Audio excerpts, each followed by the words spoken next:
আসসালামু আলাইকুম প্রিয় দর্শক। আজকে আমি শেফ টেবিলে আসছিলাম। তো শেফ টেবিল থেকে বের হওয়ার পরে রাস্তায় গাড়ির জন্য দাঁড়িয়ে আসছিলাম। তো হঠাৎ করে দিয়ে এই চিবিটা একটা বুড়া আঙ্কেল বসে রয়েছে, এত মায়া লাগলো। তো চিন্তা করলাম কাকারে কিছু হেল্প করা যায় কিনা। আসসালামু আলাইকুম কাকা, ভালো আছেন? ওয়ালাইকুম আসসালাম। জি, হাত মিলাই। এত রাইতে আপনি এই অন্ধকারে এই জঙ্গলে কি করতেছেন আপনি?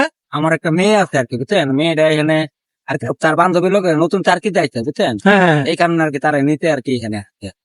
তো আপনি তো ভয় পেয়ে গেছিলাম যে এত রাতে আপনি জঙ্গলের ভিতরে কি করতেছেন। না না, এখানে এই কারণে মশা কামড়ায়, আপনি তো প্রচুর মশা কামড়াইতেছে আমার মনে হয়।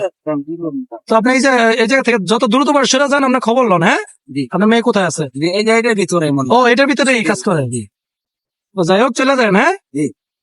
আর আমার আপনার প্রতি মায়া লাগছে বিদায় আমি আপনার কিছু হাত খরচ দিতেছি, এটা খাইয়েন। হ্যাঁ, খুশি ছিলেন তো? তো ভালো থাকেন, আল্লাহ হাফেজ। হ্যাঁ, ওকে, আল্লাহ হাফেজ, বাই।